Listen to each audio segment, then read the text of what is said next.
right, we shouldn't have the same lag we had the other day because I'm in a different location with my video games. I see it, and I'm basically in a closet. I'm not. You're in a But closet. it looks like I'm in a closet. You're kind of in a closet. You've got an Atari 50 shirt on. I've got a Star Wars shirt on. I think that makes us official nerds. Right. For I mean, let's be honest. nerd. It's been official for a long time. So, yeah, it's so official. what is this? What are we doing? This Atari is Now.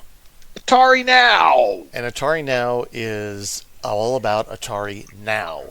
What's going on now for all the systems and Atari?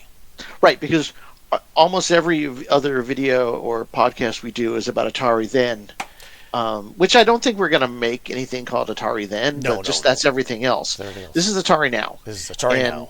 So this is us trying to cover all the things that Atari does now because they do a lot. And I was sort of convinced of this. One of the news items in this month, because I try to do this monthly, convinced me that we should be doing this. So but it's not just Atari though. It's not just Atari. No, it's all the a lot of golden age. It's all the homebrew. Atari, but it's about Atari platforms plus some golden age stuff plus homebrew as well, covering homebrew and new games on all the platforms. So. Into the vertical line, generation Atari. All right, so let's go with our first one, which has nothing to do with anything. What's the first This one? is so it looks like Atari has released Golden Tee. Never played this, although I hear people love it. People love Golden Tee golf. I think it's like a thing for guys to play in the bar as they're drinking. And there is an arcade 1-up version of Golden Tee as well. In fact, there is an arcade 1-up that was Golden Tee plus a bunch of Midway games that I really wish I had gotten. It was at like Costco. It was like a special. But Golden Tee Golf released by Atari on Steam, so it's a collection. Cool. I mean, it sounds, again, classic retro game that Atari's putting out.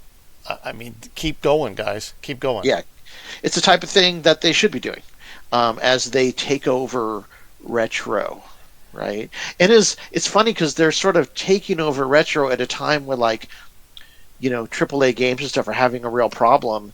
And Atari's like, well, hey, we got this part. Yeah, AAA games are like Marvel movies now.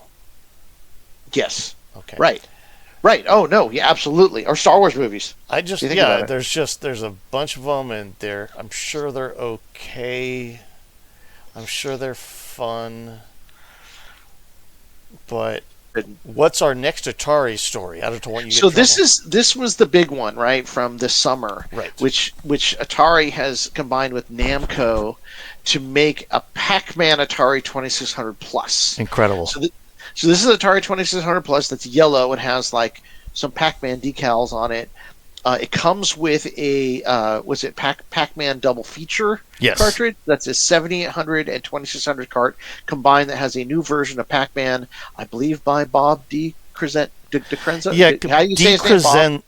DiCrescenzo. Bob had made a Pac-Man collection. I'm trying to get his name wrong on purpose, by the way. I really literally doesn't come out of my mouth. It doesn't come out of mine either. It's not a Fulton thing to be able to say DiCrescenzo. No. So he had made a Pac-Man collection a while ago, and I think the Pac-Man on there is either part or a lot of that collection. Yeah, and the game has a bunch of different modes and stuff on it. So it's Pac-Man with different mazes and different options and stuff. It's actually really cool. And then it also is 2600 Pac-Man, so I guess so people can experience that. There's a lot of people who were a lot younger than us. They had an Atari. They never went to the arcade, or there wasn't an arcade around.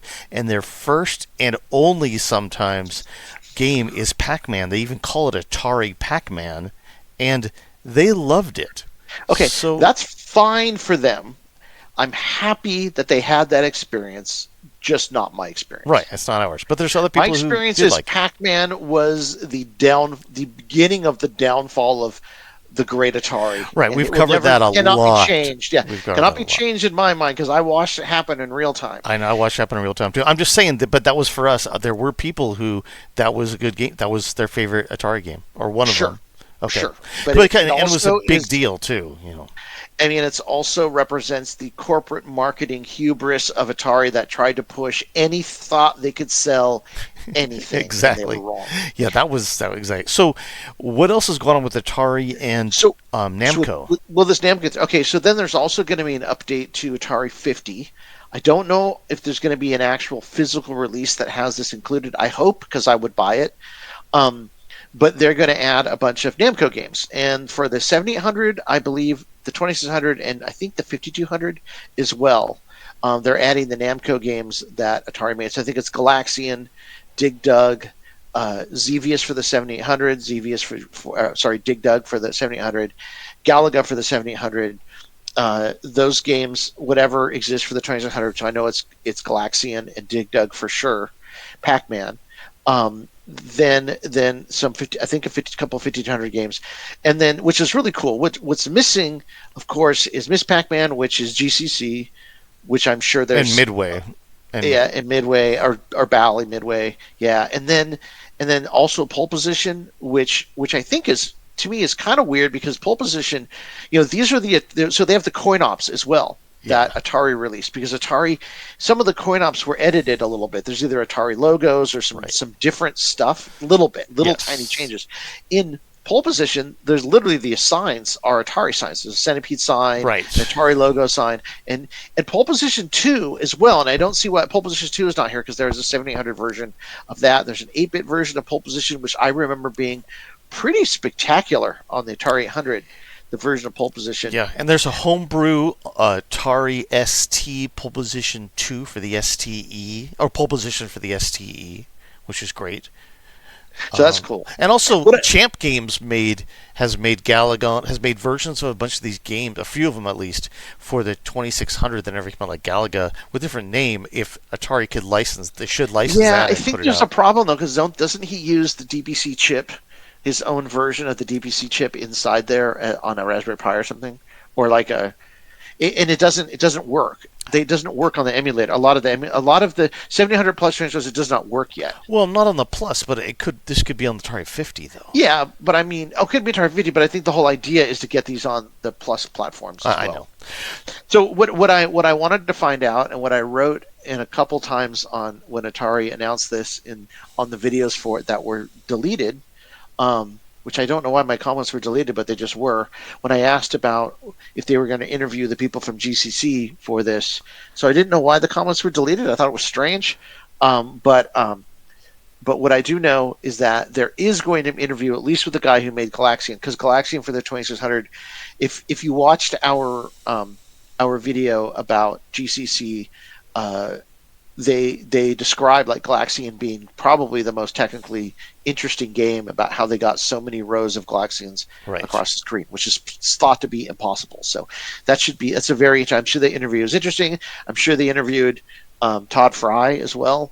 I just wish like Todd Fry and Hauser Orshaw are the only guys that ever get interviewed, and I feel like there's like 40 people at GCC that worked on Namco conversions for the Atari platforms that could also be interviewed, and they have interesting stories. I'm not sure why they keep interviewing the same people over and over again. I don't know. Is it like a cognitive dissonance or something for the Atari or something? I like don't that? know. Like what the hell's going on with that? I don't know why they don't make more of a bigger deal out of GCC, because GCC did like 70 or 80 games. Yeah, for I mean Atari. GCC, the Atari after 1981 was almost made up of GCC doing stuff, half the stuff they were doing and putting out. About half were done by GCC. All right, well let's move on. I don't know about the next one. This seems like something you knew about. This So France. Atari Days Nancy. It was a French demo scene party, and there is a Demo Zoo page. But this happened in July 26th and 27th. It's just a huge community fan event. from the European Atari demo scene. We'll have to see if we can find videos and a link. I don't have any information about it, but it did happen. So I want to make sure we put that in. I kind of wish we could have something here like that, but I just don't think the United States just didn't have the same type of demo scene. Yeah, we were spread out, I think. Yeah, we're too spread out, that's for sure. Silly Venture 2025 in Poland happened. It's the biggest demo party, so sorry, Nancy. It's the 25th edition. Why it matters? There's always new, fresh ST, 8-bit, Lynx, Jaguar Productions, tons of games and demos and things come out of that. Again, this is at Demo Zoo, so we'll put a link for people to go check out the Demo Zoo stuff from cool. Silly Venture. Again, Poland. I mean, Poland seems to be, after the wall fell, Tramiel sold a lot of Atari equipment in Poland, right, and in the Eastern Europe, and so, but in particular, Poland, it seems to be a hotbed of Atari 8-bit. Exactly. There's some ST stuff there too. They're not just 8-bit, but there's a lot of 8-bit for sure. All right, so the next one is the reason why I think we need to do this podcast, because in the past I've been interested in what Nightdive was doing. So Nightdive is a company that Atari acquired a couple of years ago that does remasters of mostly boomer shooters. They do other stuff too, but they do like System Shock and I think they did Dark Forces, which is cool. I played a little bit of that. I love that game, but this is the first time they've done a game where I love this game, but it's not a game that a lot of people have played that I know of. It's Outlaws from LucasArts. So Outlaws is one of the first Old West first-person shooters. It was like the only real good Old West game that you could. There were some others like Gun, but they weren't good. Outlaws was great, and before Red Dead Redemption, if you wanted a Old West, like sort of spaghetti western flavored game, this was all you had, and it was great. This is right up my alley. Yes. So they've remastered it. I think there's some quality of life updates. I don't know what they are.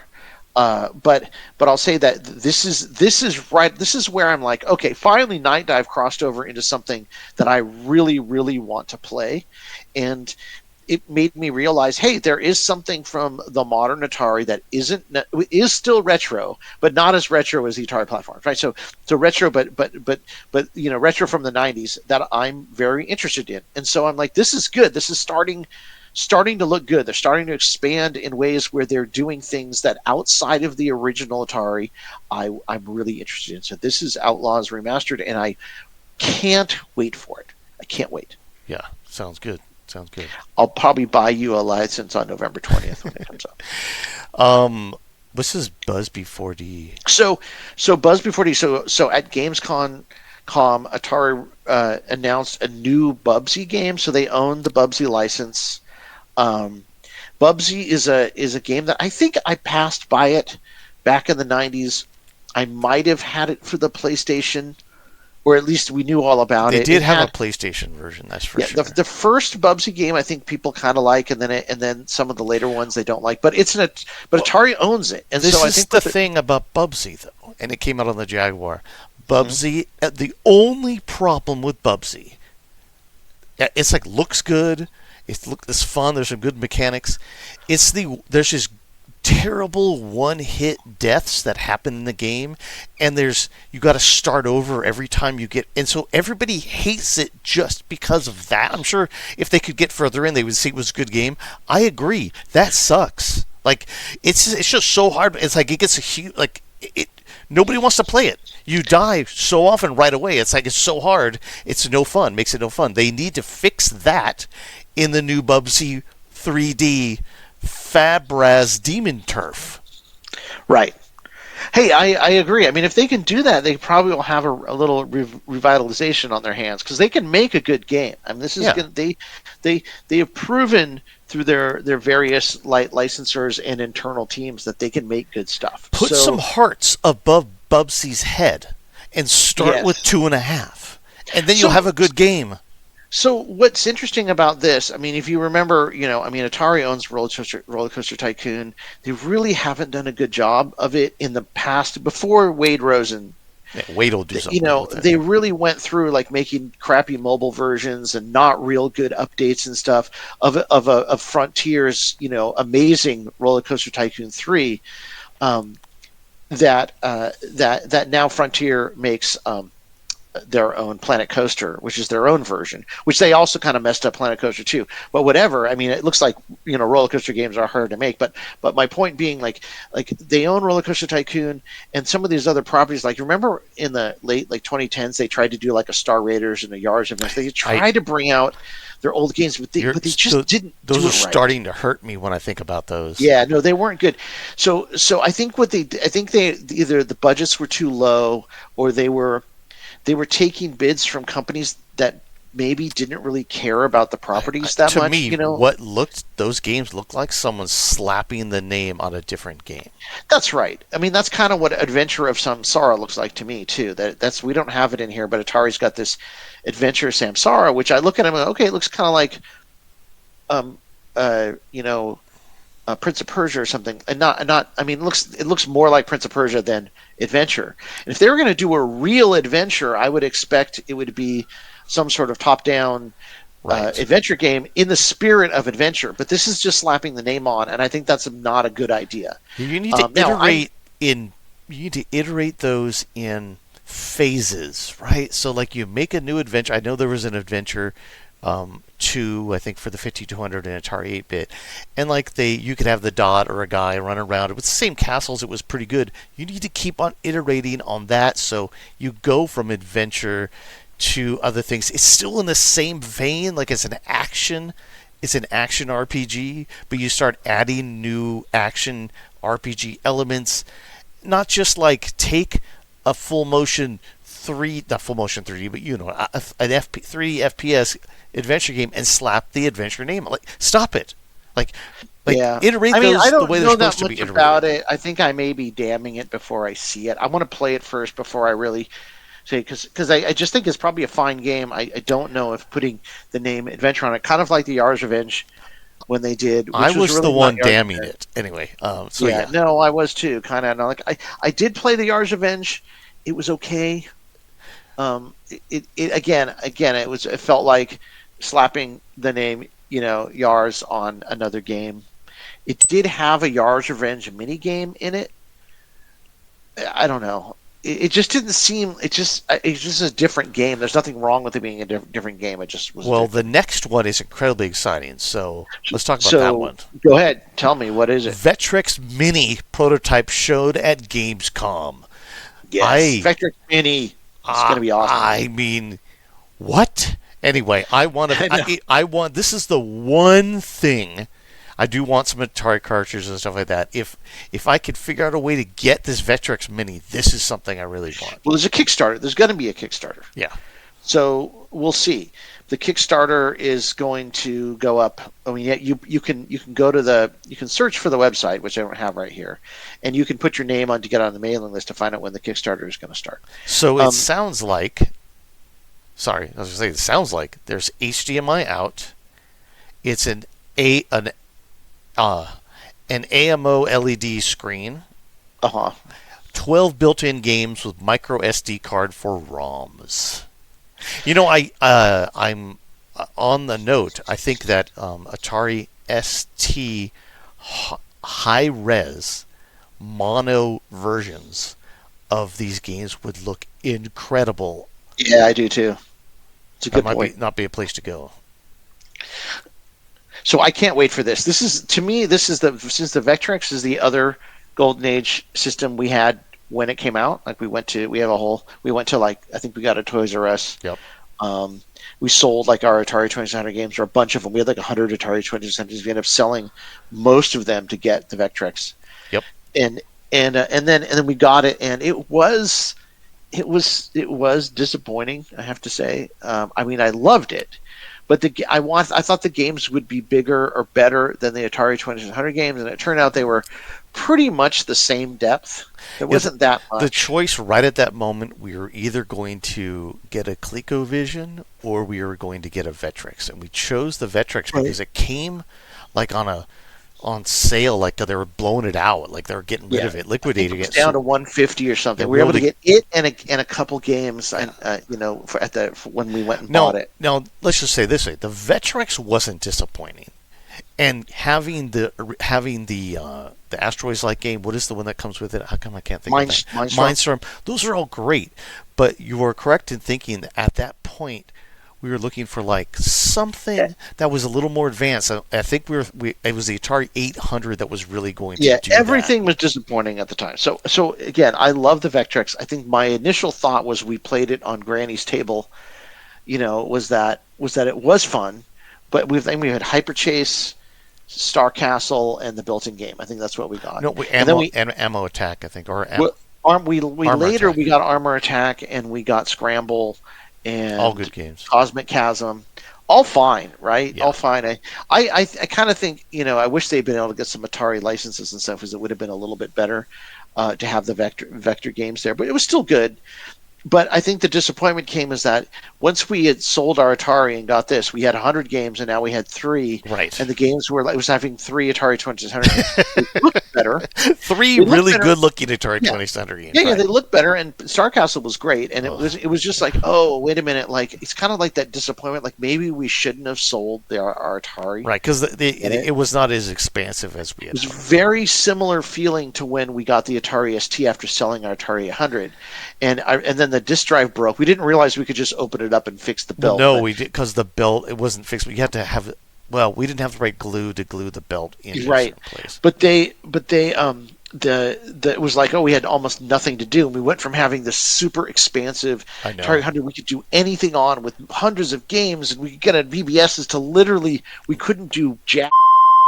How long it was too, and it was about a month or two, about a month or something, where we like moved I remember you and I played Icon Football, which is just I don't know what moving that the was. icons around on the screen. It was so you could add as many icons as you wanted to, so we started adding like fake disk drives and stuff, and then moving them around. But that was it. That's all we could do, because we didn't have a real. We disk had a drive. 7800. We did have a few, like a 7800 with a few games, but anyway, that was 2 times where it's like, oh man, you go from something great. But to then eventually, then pretty soon with GFA Basic and all the Atari ST stuff, it became better. It got better. It was just that was the 8-bit. initial thing. Okay. So are we going to go into the Ubisoft one? This is the last Atari news of the month, and came out. Is Atari acquired some titles from Ubisoft? I don't know what they are. Cold Fear, I'm Alive, Child of Eden, Grow Home, Grow Up. Maybe I should know what they are. But I think the point is that Atari's still buying up IP from people, and creating an IP catalog of things they're actually releasing. So it's not like they're Electronic Arts that owns a ton of IP, but it's just sitting on it, or Activision, right? They're literally buying it and re-releasing it. Suck. Anyway, yes, and so eventually we want that's the news. That's the news section for this time. Eventually, we want to see if on our Reddit. We want people to come and submit us news about Atari and things like that. But sure, also, we need hardware. We need hardware new. There's not a lot of hardware at the moment, but we want to get updates on the Atari 800 and ST hardware that's out there. It's just not that easy to find. It's not like the Amiga or the Commodore 64 or even the Atari 8-bit, where you could find this stuff pretty easily. It's not that easy to find, and we kind of want to be the clearinghouse, especially for the ST and stuff like that, because no one talks about it. Most of the podcasts we listen to kind of ST still. They don't know what they're talking about. They're Amiga centric. They're Commodore. It's kind of like we're flying the Atari flag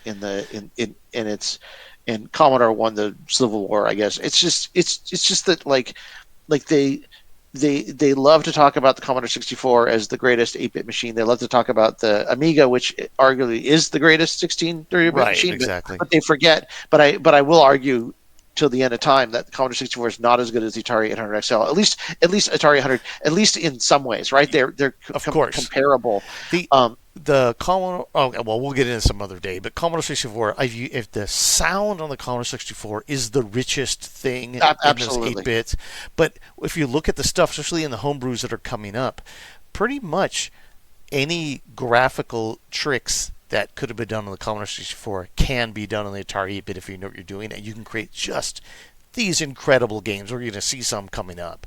That's at least great. one. But I think my point is that we've decided to go Atari specific because we Right. feel like some of the other podcasts kind of skip the Atari, even the Atari version of the news, they'll skip. Yeah, they'll skip. Right. And certainly, before we go forward, let's just say one thing before we go into the next section. The biggest news for this month, from my calculations, is that it was the Atari ST's 40th birthday. Right. Sometime in August, because the first ad I can find of someone selling an Atari ST was about August 7th. So happy birthday, Atari ST. Let's sing happy birthday. No, we're not going to sing it. I think we're going to have to make a happy birthday Atari ST AI song and play it right we here. can do that. We can do that. Hey, happy birthday, Atari ST AI song right here. Go.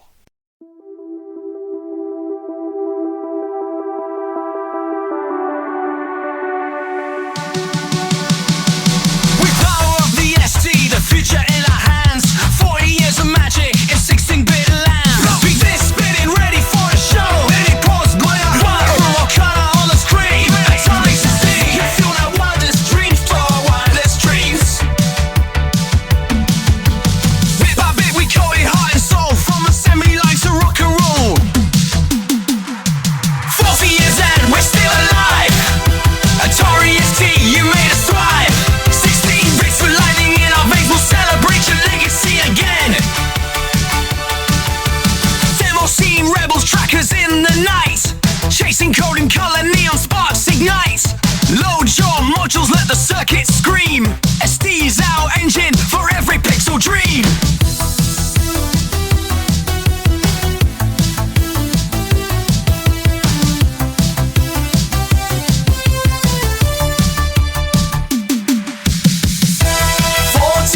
And we're still alive.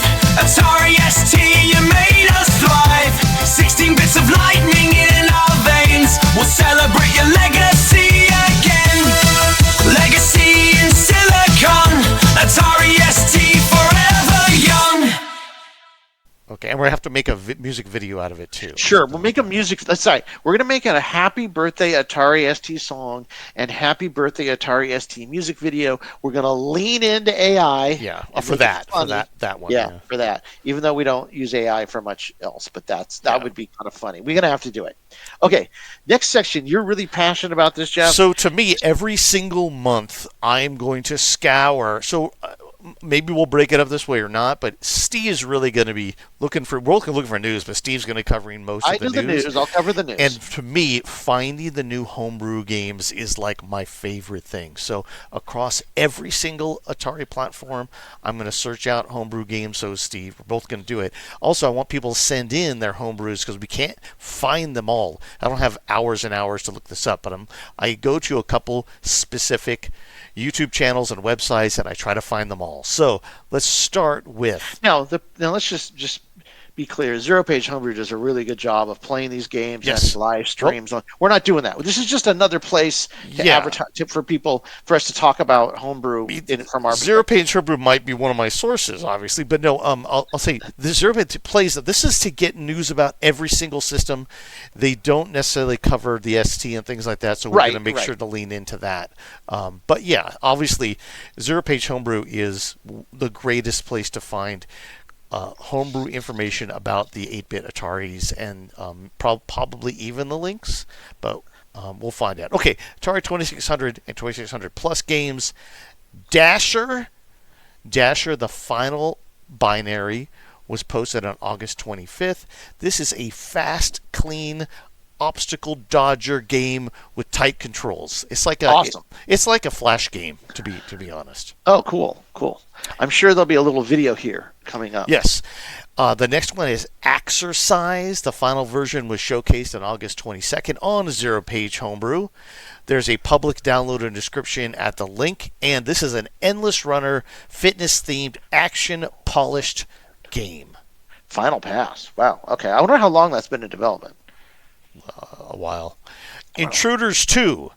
Intruders 2 is a cinematic stealth shooter sequel to Intruders with new stages and refinements. And pre-orders. They're going to have a physical version, which is cool. Okay. Pre-orders opened August 23rd. for a physical version. Okay, Pac-Man double feature. We talked about this a little bit. This is the Atari 2600 Plus Pac-Man Edition game. This has been released. So, and it hasn't been released? No, maybe it hasn't been released. I'm sorry. I don't think it's been released. I don't think it's been released.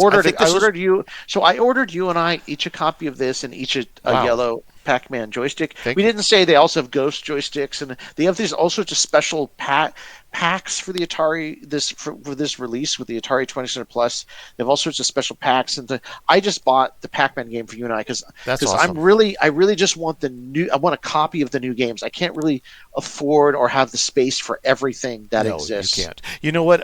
I should have said I've seen it released because the big YouTube channels that rarely cover Atari, but if they can get something for free, they will.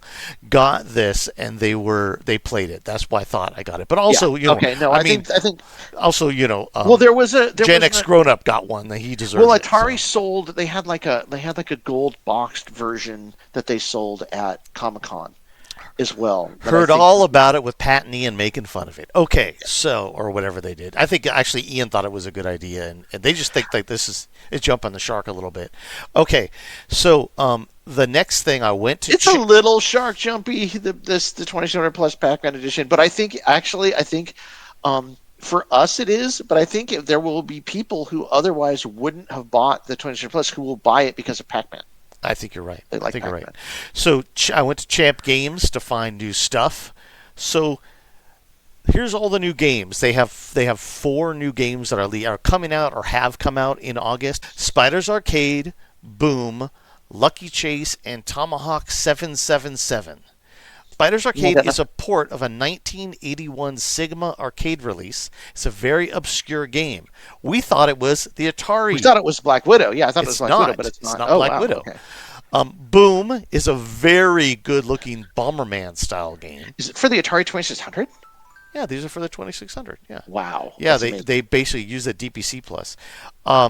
So there's a new game called Tomahawk 777, which is another obscure arcade. This is by a developer named Carlos Centano, and it's a port of a 1980 game. You're trying to stop an alien invasion from the sky. So sounds good. I mean, obviously. Wow, that sounds awesome. And then Lucky Chase, which is another Carlos Centano game, and this is a version of Lock and Chase for the Atari 2600. All of them look very, very good. They always do. I go to the website and I can't choose. Like I'm going to buy a couple games, and I did buy a couple, but like it's so hard to choose. They're kind of expensive, but I mean they're worth it. You can get like ROMs. How much are the ROMs? You can buy ROMs too there. Yeah, but I literally my Atari 2600. I want to play the physical cartridges now. I know.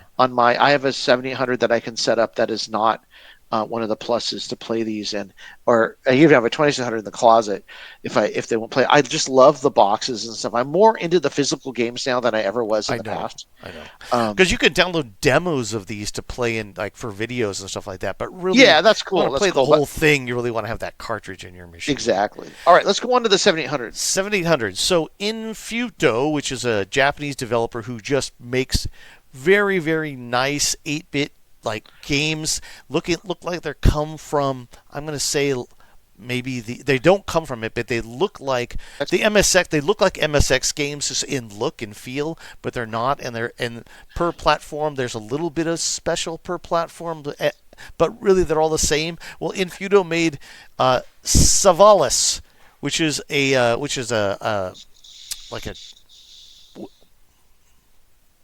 I forgot this game. So Valis is a game for the 7800 and also the Atari 8-bit and 5200. It's a platform puzzle game. This is, I think he's using, I mean, I saw there's a cross-platform tool that you can use to build a bunch of games, and they kind of look like this.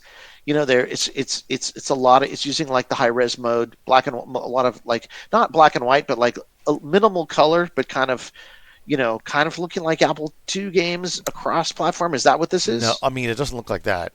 Okay. I know what you mean, but no, it's using like one of the tile-based modes, and everything's a single color, but it's not like an Apple. It doesn't look like Apple II games. They look more. I said they look more like MSX games or Spectrum games, but with even more colors on the screen. Hey, what's this though? A new version of Demon Attack? I looked at the video for this. Yeah, I want to see. I haven't seen it. I heard there's a new work in progress of Demon Attack. They say Activision style homage.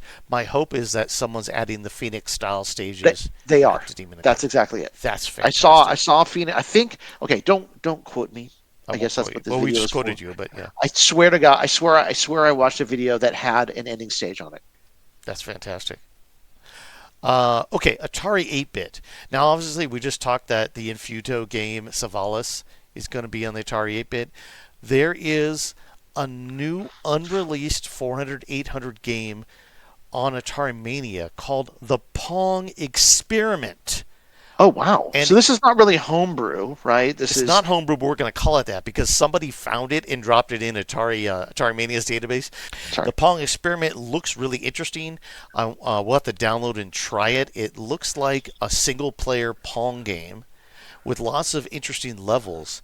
It should have come out, but I think at the time Atari was trying to get away from Pong. That was probably the thing. Sure, but I mean, it's kind of a cool idea. I think, yeah, no, they're obviously trying to get away from Pong back then. It's just weird that there never was one, right? When you look back, you look at the collection, you're like, wow, they made a speed reading app, but they didn't make like Video Olympics. And exactly. Anyway, so to talk about games on the Atari 8-bit that look absolutely amazing. There is a Street Fighter 2 work in progress 0.91B out there, and it looks absolutely incredible. It does on the Atari 8-bit. You'll notice that you have to do some NES style tricks, and people who have watched some of those NES videos will see how they use background graphics and some clear areas with no background design behind to try and get more sprites on the screen. Exactly the same things going on with the Atari 8-bit to make these fighters fight, and then there's background graphics at a higher level above, but it just looks and plays incredible. That's awesome. Then there's another game by Playsoft. I don't think it's been released yet, but this was also on Atari 8-bit Forever. Atari 8-bit Forever YouTube site had Wii Ninjas, which is a Playsoft game. It's another incredible game. This is a Mario style game using the multicolored GTIA sort of square pixel mode, the chunkier mode. It looks and plays like a dream. It's fantastic. So let's continue on with the Atari Jaguar, Wings of Death. A port of the Atari ST, ST, and Amiga game will be released on August 19th. This is a great game. There's both limited and standard editions. And we'll have to get a video of that because it sounds like it'll be fantastic. I know the Amiga guys thinks that their machine does that game the best. I'm going to say that the ST does it just as well, and the Jaguar is going to do it even better. And itch.io, there's a game called Rebounced for the Jaguar. Is downloadable to play in Windows. Take a look at that one. Atari Lynx Timeloop, a game that presents a unique future soccer against yourself game concept, showing innovative ideas. That game is, I think it's up on itch.io. We'll put a link in the show notes. Okay. The Silly Venture has come around, so there's been a lot of new sort of 8-bit and Atari ST things from there, so we'll have to get a lot of footage of that to show. But what I have seen by going to the Saberman website is sort of Atari ST games that have come out over the last couple months that we haven't really been able to talk about much. So like what? First one is Atari Dash, which is a Geometry Dash style game. The next one is Galactic Panic, which is a very polished point-and-click adventure game. It looks absolutely incredible, so we get some footage of those. And then Defender 1.0, which is a direct code port of Williams Defender to the Atari ST and STE. It looks and sounds absolutely incredible. So That's these fantastic. direct code ports have been coming out for the Amiga for a long time, and they're starting to come out for the Atari ST and STE now too. That's fantastic. Well, that's a great set of new games to go check out. So I think this is our first test of Atari Now. Atari Now. So we'll get the Reddit will be in the below and in the show notes. We're going to start a new Reddit for Post your Atari now. stuff about Atari. Yeah, new stuff. We need people to give us their news and their homebrews, and we will 100% cover them. If you send a link, we'll cover it. Also post. This is also, I'm going to say, like, if you want to post your Atari-related YouTube videos or whatever, if you've created something about Atari that's interesting, a history piece, anything, post it too, because we're not against you posting. We will in the news. We will cover. We'll cover as much as we can for anybody's new videos that have come out. If it's appropriate, we'll cover it. If you just post, spam there, it's not going to do it. But we'll cover a video if it falls in, like, with like a history take or your new game or whatever. Reviews.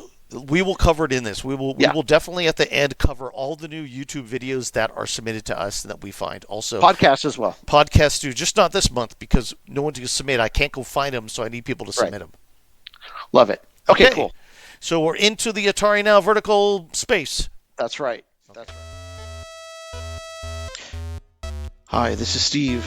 I want to apologize profusely for that AI-generated Atari ST song and AI-generated video. Well, most of it was AI-generated. So to apologize for it, here is a song named Overscan, Atari ST YM2149 mix by Tony Longworth. That was part of the game Super 3D Maze 16 that can be found on Steam right now, and we'll play it over some footage from the game Super 3D Maze 16. 1 start. Blue sheet. Elias awoke to darkness and neon. He'd have assumed he was dead, if not for the strangeness of the place. He could not recall any afterlife mythology described with quite such vivid colour. Still, he figured it was best not to rule out the possibility completely. Purple key. The first thing he did was check his extremities. 2 arms, check. 2 legs, check.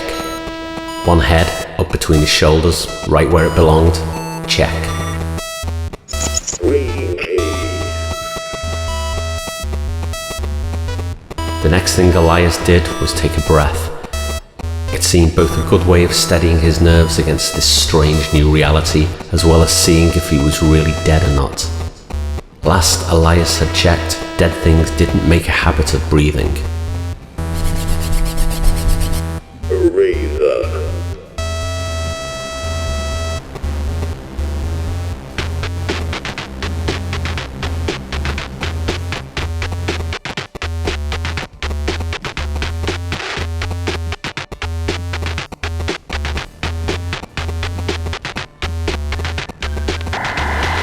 Vague memories of observing albino rodents scurrying their way through winding paths, like the ones he now found himself traversing, tickled at the recesses of his mind.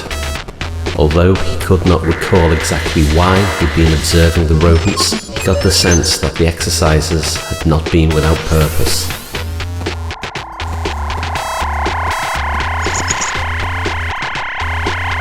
Now that he shared the point of view of rodents, he felt sympathy for the creatures.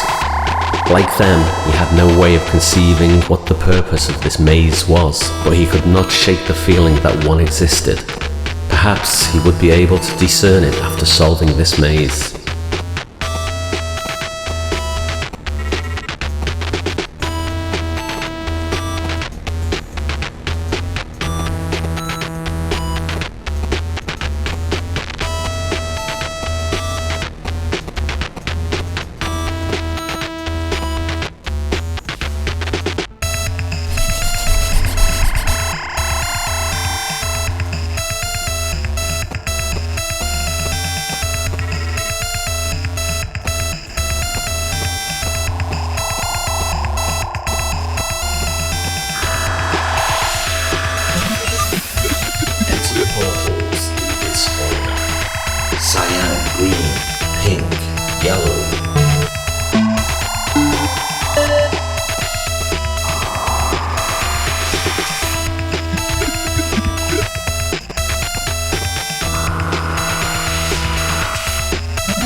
We were children of the Silicon Revolution, an X generation conscripted to fight the console and home computer wars.